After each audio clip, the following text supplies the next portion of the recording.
نگر میں ایک روایت رہی ہے، وہ مزاحمتی سیاست کو پسند کرتے ہیں، جیسا کہ جاوید منوا ہے، یہ مزاحمتی سیاست کے نتیجے میں آئے، جیتا ہوا بندہ ہے، ٹھیک ہے جی۔ اگر ایسے بغاوت کی، آزاد الیکشن لڑا، جیتا، عزت ملی۔ آج جو ہے وہ اب وہ مزاحمت جو ہے وہ ایوب وزیری کر رہا ہے۔ 1952 میں یہاں سے اسٹیٹ سبجیکٹ رول معطل کیا جاتا ہے۔ کیا یہاں پر کوئی مشاورتی کونسل تھی، کوئی جرگہ تھا، کوئی فورم تھا؟ کچھ نہیں تھا۔ اور یہ 1952 میں جب اسٹیٹ سبجیکٹ رول معطل کیا گیا، کیوں کیا گیا؟ اختیار تھا تب تو انہوں نے معطل کیا، ورنہ اگر بے اختیار کوئی کام معطل نہیں کرتا۔ اس سے پہلے پاکستان پیپل پارٹی بہت قریبی رشتہ گلگت بلتستان کے ساتھ بھٹو صاحب کا، لیکن آج تک 94 تک جو ہے وہ ان کی طرف سے کوئی منشور نہیں تھا۔ نیو لیگ تو بعد کی جماعتیں ہیں، پی ٹی آئی نے جو ہے وہ ابھی کل کی جماعت ہے، پتہ نہیں کل وہ ہوگی یا نہیں ہوگی۔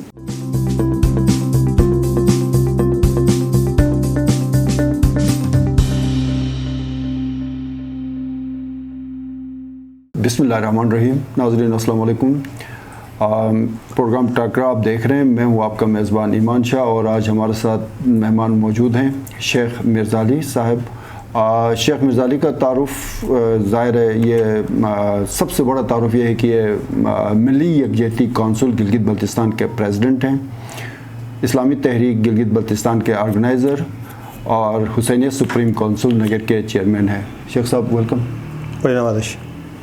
شیخ باقر کو کیا ہوا؟ باقر جیسا کہ آپ کی علم میں ہے کہ ہر حلقے کے اپنے مخصوص حالات ہوتے ہیں، اور ان مخصوص حالات میں حلقہ نمبر 4 تحریک اور پیپل پارٹی کا جو ہے وہ روایتی حریف رہے تھے۔ اب اتفاق سے جنرل الیکشن میں نااہل ہو گئے باقر، 2020 کے جنرل الیکشن میں ڈیفالٹ کی وجہ سے نااہل ہو گئے، اور پھر یہی تاریخ دہرائی گئی، اس میں ضمنی الیکشن میں بھی دل برداشتگی ہونی تھی۔ اب اس کے بعد ہونا یہ چاہیے تھا کہ چونکہ یہ حلقہ جو ہے وہ یا دو ہی جماعتوں کے کارکن وہاں پر رہتے ہیں، پرانے کارکن، نظریاتی کارکن، اسلامی تحریک کے اور پاکستان پیپل پارٹی کی، اور اس کے بعد جو کچھ ڈفرینس ہے، تھوڑا سا فرق پڑتا ہے، وہ پھر کبھی نون لیگ کو پڑتا ہے، کبھی پی ٹی آئی کو پڑتا ہے، کبھی کسی آزاد کو پڑ جاتا ہے۔ ہونا یہ چاہیے تھا کہ باقر، میں سمجھتا ہوں کہ باقر نے اچھا کھیل کھیلا، اور اس نے ظاہر ہے کہ ایک مروجہ سیاست جو ہوتی ہے وہ اسی کو اپنایا، نظریاتی سیاست اس نے چھوڑ دی۔ چھوڑنے کے نتیجے میں یہ ہوا کہ اب جو ہے وہ باقر نے اچھا کھیل کھیلا، آج جو ہے وہ باقر پوزیشن میں آ گیا اور ذوالفقار بیشتی ہار گیا۔ میری جو اپنی آپ یہ کہہ رہے ہیں کہ باقر کو پوزیشن مل گئی، بیشتی ہار گئے؟ ہاں، بیشتی ہار گئے۔ یہ جو گیم ساری وہ اس کا رزلٹ یہ ہے، یہ اس کا ایک چڑیا تھی، یہ اس کو چڑیا سمجھ لیں باقر کو، اور اگر اس چڑیا کو اپنے ہاتھ میں رکھتے تو پوزیشن بن سکتی تھی۔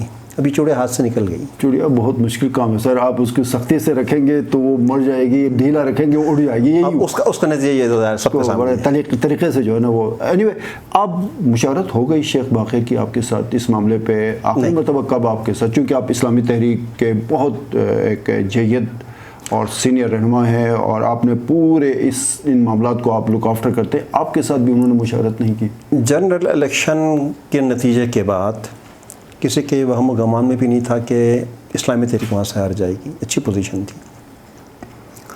اس کے بعد وہاں کے جو کارکن ہیں اور بالخصوص جو امیدوار تھے، ان سب کا یہی کہنا تھا کہ اب ہمیں آنے والے ضمنی الیکشن کے لیے کچھ اچھی تیاری کرنی ہوگی۔ اس میں چونکہ باقر جو ہے وہ اپنی پوزیشن دیکھ چکا تھا، لہٰذا اس کی خواہش تھی کہ الیکشن میں نہ جایا جائے۔ ہم نے باقاعدہ جب ضمنی الیکشن کے لیے کاغذات نامزدگی ڈلوانے کی تاریخ آئی، ہم نے سب کو اکٹھا کیا، اور سب کو اکٹھا کرنے کے بعد باقر سے بھی کہا کہ آپ جو ہے کاغذات جو ہے وہ جمع کروائیں۔ کاغذات جمع بھی کروائیں، نااہل ہو گئے، پھر اہل ہو گئے، اور جس دن اہل ہوئے اسی دن جو ہے وہ پھر ہماری جماعت سے نااہل ہو گئے۔ ابھی تک شیخ باقر نے اس وقت تک آپ سے یہ بات چھپائی رکھی جب تک اس کے سارے معاملات طے ہو گئے، مطلب اس نے کاغذات بھی اسلامی تحریک پاکستان کے پلیٹ فارم سے ضمنی الیکشن کے لیے جمع کروائے؟ بالکل۔ اور یہ بڑی آپ نے زبردست بات کی. ایک الیکشن تو ابھی ہو گیا جس میں بیشتی ہار گئے, باقر جیت گئے. ایک 8 اگست کو ہوگا. 8 اگست کو ہوگا, جی ہاں. اس میں سمجھتا ہوں اس میں دیکھیں نگر میں ایک روایت رہی ہے, وہ مزاحمتی سیاست کو پسند کرتے ہیں. جیسا کہ جاوید منوا ہے, یہ مزاحمتی سیاست کے نتیجے میں آئے, جیتا ہوا بندہ ہے. ٹھیک ہے جی. اگر ایسے بغاوت کی, آزاد الیکشن لڑا, جیتا, عزت ملی. آج جو ہے وہ اب وہ مزاحمت جو ہے وہ ایوب وزیری کر رہا ہے, اور میں سمجھتا ہوں کہ جو بھی مزاحمت کرے گا اس کو جو ہے وہ اچھے نتائج مل جاتے ہیں. کیمپین کب سے شروع کرنے جا رہے ہیں؟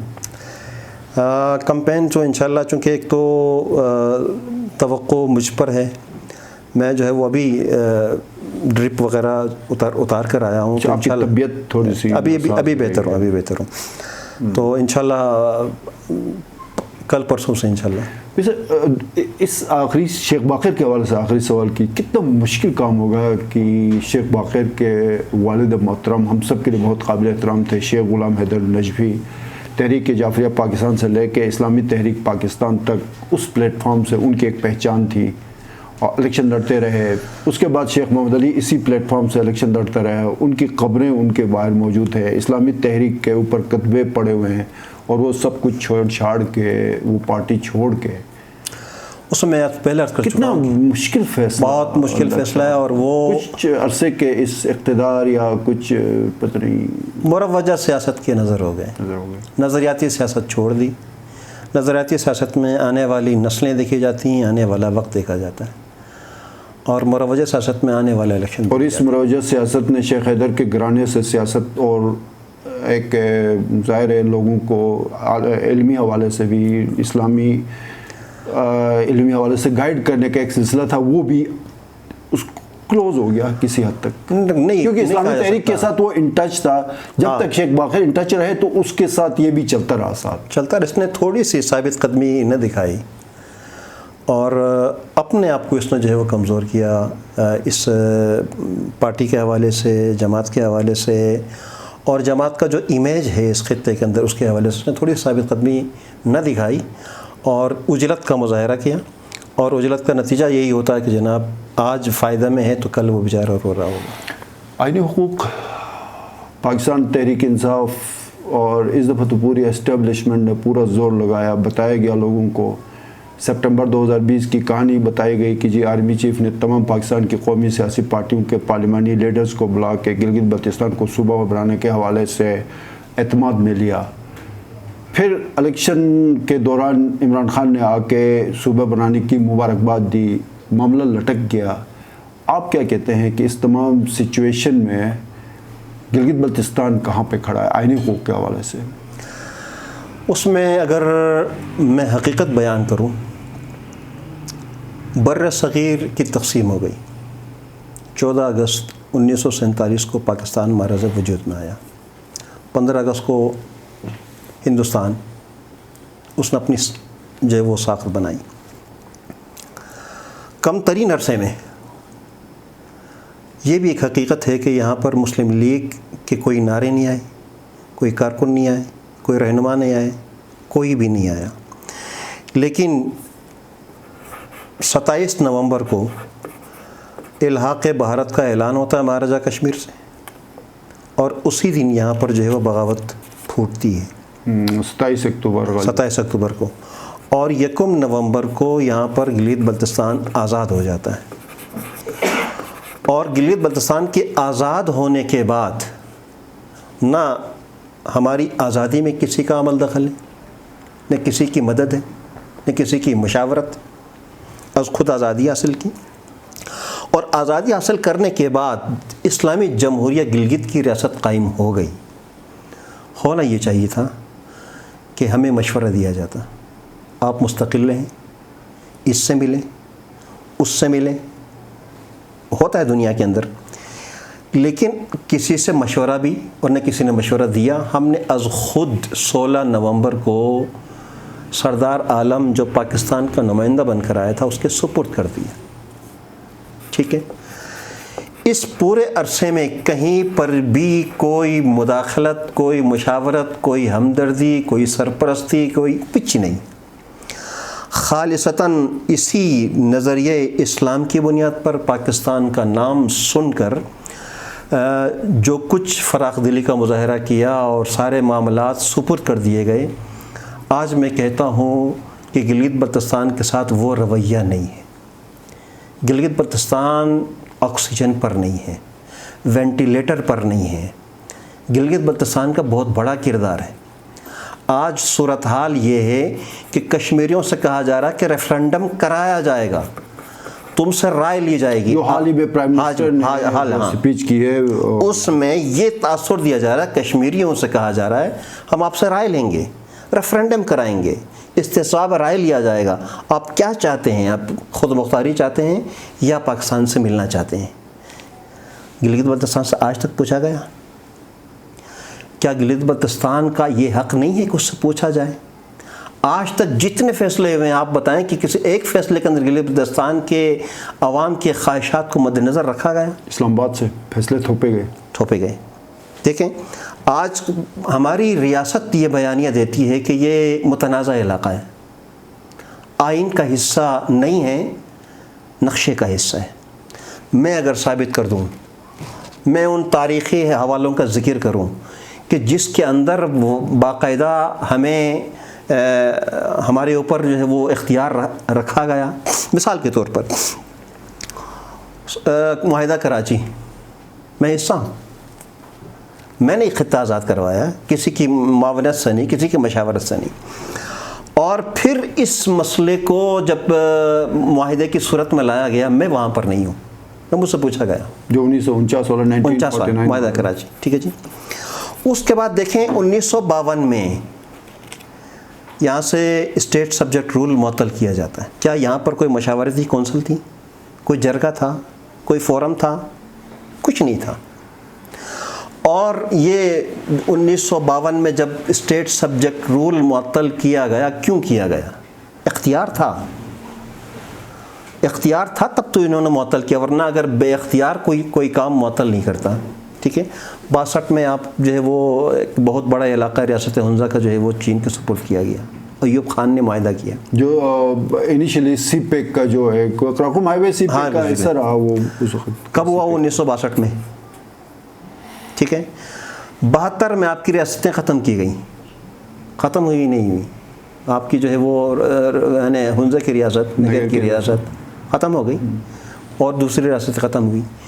کس نے ختم کی؟ کیسے ختم ہوئی؟ اگر تاریخ کو دیکھا جائے، ان تاریخ کے حوالوں میں ساری چیزیں اس بات کی طرف جو ہے وہ ہمیں متوجہ کرتی ہیں کہ پاکستان نے باقاعدہ اپنا انتظام رکھا ہے۔ ہاں اتنا ضرور ہے کہ ہمیں وہ حیثیت نہیں دی گئی جو حیثیت ہمیں ملنی چاہیے۔ فرض کریں کہ آج شیڈول 4 یہاں پر لاگو کیا جاتا ہے، MPO یہاں پر لاگو کیا جاتا ہے، یہ ہم اسی محبت میں اس تمام چیزوں کو قبول کر رہے ہیں کہ ہم نے پاکستان کی تشکیل کے بعد، اس گلگت بلتستان کی آزادی کے بعد اور الحاق پاکستان کے بعد ہم یہ ساری چیزیں محبتوں میں قبول کی ہیں، محبت میں قبول کی ہے، وگرنہ یہاں پر کوئی یعنی جس طریقے سے رویے رکھے گئے ہیں وہ رویے نہیں رکھے گئے، ٹھیک ہے جی۔ وجہ کیا ہے؟ وجہ یہ ہے کہ آج تک گلگت بلتستان کے فیصلوں کے حوالے سے یہاں کے مقامی لوگوں کو انوالو نہیں رکھا گیا، یہاں کے لیڈروں کو جو ہے وہ اعتماد میں نہیں لیا گیا۔ ایک شخص آتا ہے 2 سال کے لیے کہ جس نے خواب میں بھی گلگت بلتستان کو نہیں دیکھا، جو یعنی گلگت بلتستان کے روایات سے آشنا نہیں ہے، گلگت بلتستان کے جو ہے وہ جو تاریخ سے جو ہے وہ واقف نہیں ہے، وہ آ کر ایک فیصلہ کر لیتا ہے، اس پر جو ہے وہ عمل درآمد ہو جاتا ہے۔ حالانکہ آج 1952 میں یعنی اسٹیٹ سبجیکٹ رول کے معطل کرنے کے بعد گویا کہ آپ نے یہ اعلان کر دیا کہ یہ علاقہ آزاد کشمیر کے ساتھ کوئی تعلق نہیں رکھتا ہے، ٹھیک۔ ایک دوسری چیز ایمان شاہ صاحب آپ کے ذہن نشین کرنا چاہتا ہوں کہ آج خالص سرکار کا رٹ یہاں پر جو ہے وہ قائم ہے اور رٹ لگائی جاتی ہے خالص سرکار کی۔ خالص سرکار کا یہ قانون جڑا ہوا ہے اسٹیٹ سبجیکٹ رول سے، یہ جموں کشمیر لا کا ایک حصہ ہے۔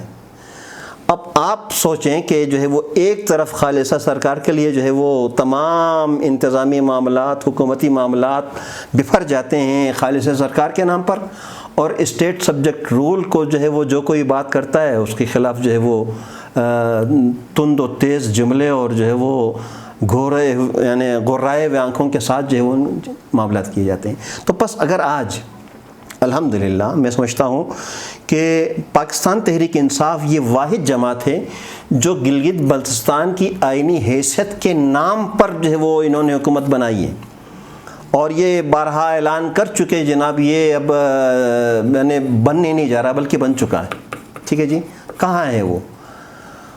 جب ہم بحیثیت جماعت کے ہم گئے تھے، اسی گنڈا پور نے کہا تھا 2019 میں کہ ہم اگلے ہفتے جو ہے وہ اسے پارلیمنٹ کا حصہ بنا رہے ہیں، ایکٹ آف پارلیمنٹ، تو دنیا کو ضلع بھی بنایا تھا۔ ٹھیک ہے، ایکٹ آف پارلیمنٹ جو ہے وہ ہم لا رہے ہیں، ٹھیک ہے، نہیں آیا۔ انہوں نے کہا کہ جیسے ہی ہم جو ہے وہ الیکشن جیتیں گے، سینٹ کے جو ہے وہ میں ہماری اکثریت حاصل ہوگی، ہم جو ہے وہ اس کو ایکٹ آف پارلیمنٹ بنا دیں گے، پارلیمنٹ کے اندر لے جائیں گے۔ ٹھیک ہے جی، اس کے بعد کہا کشمیر میں، کشمیر کے الیکشن آڑے ہیں، کشمیر کا الیکشن جیسے جیسے ختم ہوتا ہے اب وہ بھی ہو گیا، اب 14 اگست، ٹھیک ہے جی، 14 اگست کو سنا ہے کہ کچھ نہ کچھ کوئی ڈیولپمنٹ ہونے جا رہی ہے۔ دیکھیں وہ اللہ ہی بہتر جانتا ہے، لیکن ایمان 14 شاہ اگست کی کوئی صاحب، تاریخ ایمان نہیں جا رہی صاحب کتنی تاریخیں گزر گئیں، ٹھیک ہے جی۔ آج آپ کے پروگرام کی وساطت سے پوری دنیا جانتی ہے، ایک تھا مسئلہ کشمیر، وہ مسئلہ کشمیر شاید اب وہ اسی آب و تاب کے ساتھ نہیں ہے کہ جو اس سے پہلے بیان ہوتا تھا۔ اب آ گیا ہے گلگت بلتستان، اب آ گئی ہے سی پیک، اب آ گئی ہے وہ یعنی جو عالمی منظر نامے میں تبدیلیاں آ رہی ہیں، اور جو وجہ ہے یعنی لوگوں کی دلچسپی کا سبب بنتا جا رہا ہے وہ ہے گلگت بلتستان۔ اور گلگت بلتستان شاید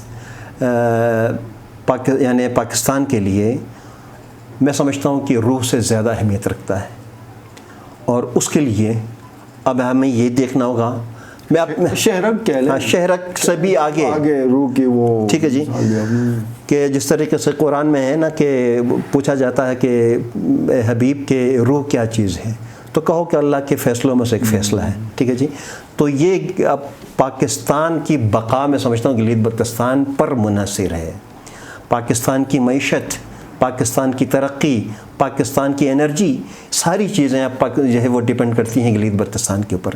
اب گلگت بلتستان پر جب ڈیپینڈ کرنا جو ہے وہ یہ فیصلہ ہو جائے، میں سمجھتا ہوں کہ گلگت بلتستان کو سب سے پہلے ترجیح ملنی چاہیے۔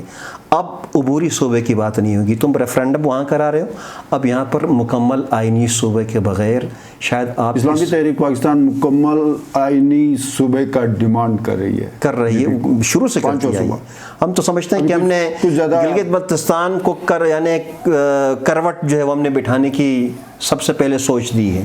شیخ صاحب، آپ اسلامی تحریک کے چونکہ میں نے موقف آئینی حقوق کے حوالے سے بغیر انٹرپٹ کیے پہنچانا تھا، وہ تقریباً آپ کا پہنچ گیا۔ میں ابھی آپ کی پارٹی کے حوالے سے ایک سوال، عروج و زوال کی ایک کہانی ہے آپ کی پارٹی میں۔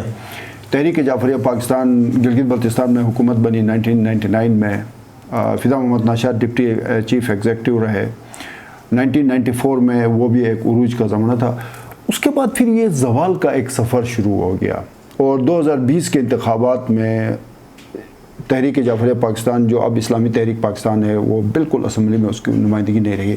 اس کے مقابلے میں مجلس وحدت المسلمین جو بہت ہی ایک نوزائیدہ سی جماعت آپ سمجھ لیں، وہ اسمبلی میں ان کی خواتین کی سیٹیں بھی ہیں، ان کی نمائندگی بھی ہے، ان کے معاونین خصوصی بھی ہیں۔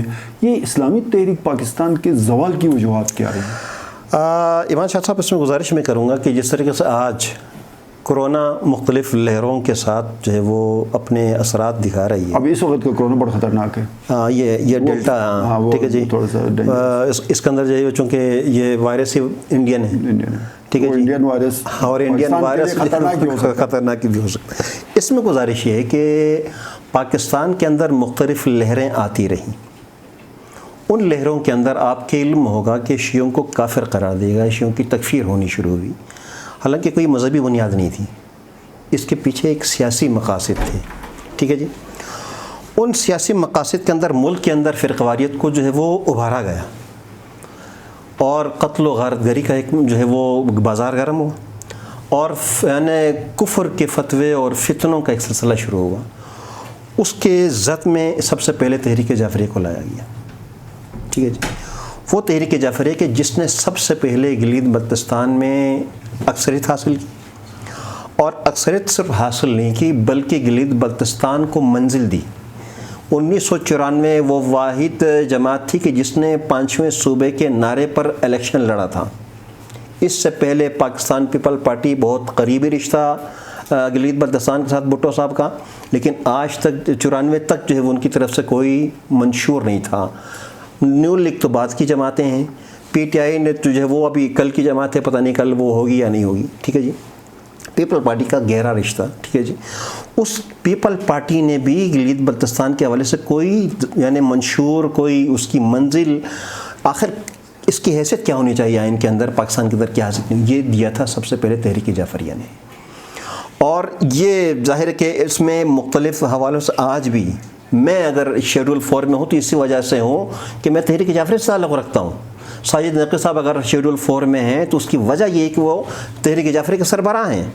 تو اس یعنی ان سیاسی حوالوں سے ہمیں پابند رکھا گیا، ہم پر پابندی لگوائی گئی، ہمارے نقل و حرکت پر جو ہے وہ پابندی لگی تھی تحریک جعفریہ پاکستان پہ۔ اس کا ظاہر ہے کہ اثرات جو ہے وہ معاشرے پر ہوتے ہیں۔ جب تک کہ میرے ہاتھ کھلے نہیں ہوں گے، مجھے آزادی حاصل نہیں ہوگی، مجھے سیاسی سرگرمیاں کرنے کی جو اجازت نہیں ہوگی۔ تو آپ سمجھتے ہیں کہ MWM کو کہیں سے سپورٹ ملی؟ دیکھیں اب یہاں پر اختلاف کیا ہے MWM اور اسلامی تحریک پاکستان کا؟ جماعت اسلامی اور جمعیت علماء اسلام والا اختلاف ہے۔ میں یہ اتنا عرض کروں گا، ایک خاموشی آئی پاکستان کے اندر، جو ہے وہ روڈوں پر جو ہے وہ قتل و غارت گری ہوتی رہی، ٹھیک ہے۔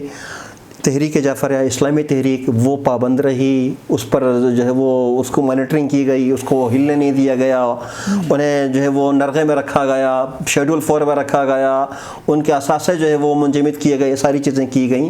تو ایسے میں ایک خاموشی تھی، اس خاموشی کا جو ہے وہ کے لیے مجلس وحدت مسلمین ووٹ تو گلگت بلتستان کے عوام نے دینا تھا نا، آپ پہ عدم اعتماد کیا، مطلب ووٹ تو یہاں GB کے عوام نے آپ کو دینا۔ دیکھیں یہ پاکستان کی جماعت ہے نا، مجلس وحدت مسلمین ہے، پاکستان کی جماعت ہے، تحریک جعفریہ، اس کے اثرات یہاں پڑتے ہیں، اس کا اثرات پڑتے ہیں۔ تو اب یہ تھوڑا مجھے مجلس وحدت المسلمین اور آپ کے اختلافات یا کوئی اختلاف نہیں ہے، اچھا اختلاف کوئی نہیں ہے۔ ویسے نقصان تو MWM کی وجہ سے آپ کو ہوا، میرے خیال میں زیادہ نقصان جو پہنچا اس میں عرض کروں گا کہ اس یعنی جو جنرل الیکشن میں ایک اچھی آئیڈیالوجیکلی کوئی اختلاف نہیں ہے، نظریاتی طور پہ کوئی اختلاف نہیں ہے، سیاسی ظاہر ہے کہ سیاسی ہیں، سیاسی طور پر جو ہے وہ ہم اپنے آپ کو یہ سمجھتے ہیں کہ علامہ سید ساجد علی نقوی صاحب ہمارے جو ہے وہ سربراہ ہیں، ٹھیک ہے جی۔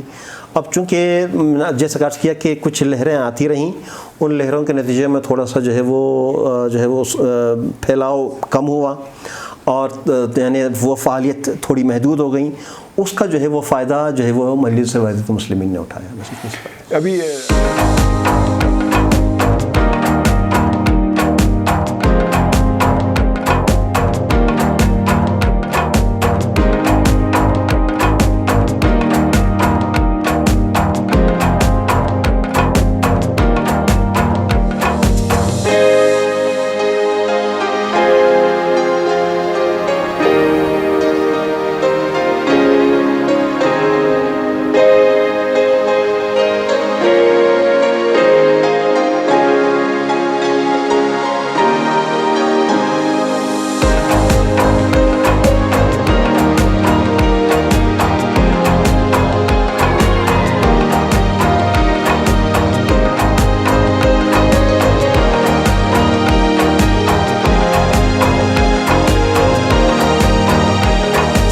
لڈو سی محبت ہو یا کیک کسی چاہت، زندگی کی مٹھاس تو ہے اپنوں کے ساتھ۔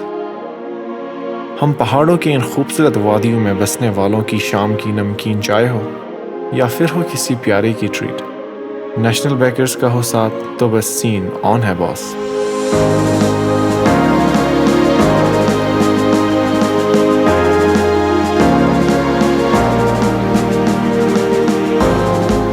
آن سے اور شان سے پاکستان کے گلگت بلتستان سے، آپ کی روایات اور آپ کے جذبات میں آپ کے ساتھ، آپ کے اپنے نیشنل بیکرز۔ ابھی تھوڑا سا اس کو اختتام کی طرف لے کے جاتے ہیں. کووڈ ہے سر گلگت بلتستان خاص کر گلگت شہر کے اندر بہت زیادہ بڑھ گیا ہے. تو اس میں آپ چونکہ عالم دین بھی ہیں, کووڈ سے بچاؤ کے لیے آگے محرم الحرام کا مہینہ بھی شروع ہونے جا رہا ہے ظاہر ہے, اور آج گلگت میں 12 اموات کووڈ کی وجہ سے ہو چکی ہیں, اور گلگت بلتستان کے پہلے جو ہمارے راجہ تھے راجہ شہرز خان, ان کے پوتے بھی فوت ہو چکے ہیں, راجہ جہانگیر علی خان, اسی کووڈ کی وجہ سے. تو اب کیا پیغام دیں گے, لوگ کیا کریں ویکسینیشن کے حوالے سے, سوشل ڈسٹنس کے حوالے سے, مذہبی اجتماعات کے حوالے سے, آپ تھوڑا سا اس کو. میں اس میں چونکہ ڈے فرسٹ سے جب سے کورونا منظر عام پر آیا میں فیلڈ میں ہوں, اور وہ وقت کے جب سب سہمے ہوئے تھے تب بھی جو ہے وہ میں سینٹروں میں تھا اور ان کے ساتھ جو ہے وہ تیمارداری میں تھا. اس میں صرف اور صرف عوام کا کردار نہیں, بنیادی کردار حکومتوں کا ہوتا ہے. حکومت ہے, بنیادی کردار حکومت کا ہوتا ہے. حکومت کا کوئی کردار, ہیلتھ ڈپارٹمنٹ ہے نہیں, یعنی وہ چیز کہ جو یعنی لوگوں کو حوصلہ دینا, لوگوں کی رہنمائی کرنا, کوئی ایسی چیز نہیں ہے. اب اشتہار دینا, اعلانات کروانا, یہ حکومتوں کا کام نہیں ہوتا ہے. حکومت تو یہ کام کرے نا, نگر الیکشن جیتنے کے لیے سارا زور لگا رہی ہے. وہ ٹھیک ہے, وہ اپنے مقصد کے لیے کر رہی ہے نا, لیکن جو ہے وہ لوگوں کے جان مال کے تحفظ کے لیے اصل کام یہ ہے کہ گورنمنٹ کو, حکومتوں کو, محکمہ صحت کو اپنا کردار ادا کرنا چاہیے, اپنا وجود دکھانا چاہیے, جو نہیں کر پا, جو نہیں ہے. آپ کیا جو ہے وہ آنے جانے کے تمام راستے کھلیں, کوئی جو ہے وہ چیک اینڈ بیلنس ریسٹورنٹس کھلے ہوئے ہیں نہ, جو ہے کہیں پر جو ہے ٹیسٹنگ ہو رہی ہے, ٹھیک ہے, ٹیسٹنگ بھی نہیں ہو رہی, کچھ نہیں ہو رہا. اور اس میں اگر لوگ نہ مریں, اور جو ہے ظاہر کے مریض ہیں, اور ہمارے گلگت بلتستان کے موسم کے مطابق یہ سخت ترین گرمیاں ہیں اور یہ برداشت نہیں ہوتی. اس کے اوپر اگر تھوڑے سے اگر وبا بھی آ جائے, وائرس بھی آ جائے, تو ظاہر ہے کہ اس کا نتیجہ یہ ہے کہ اس کو جو ہے وہ سپرد خاک کرنا ہے, ٹھیک ہے جی. اس میں عرض کروں گا کہ اس میں سب سے بنیادی کردار حکومت کا ہے.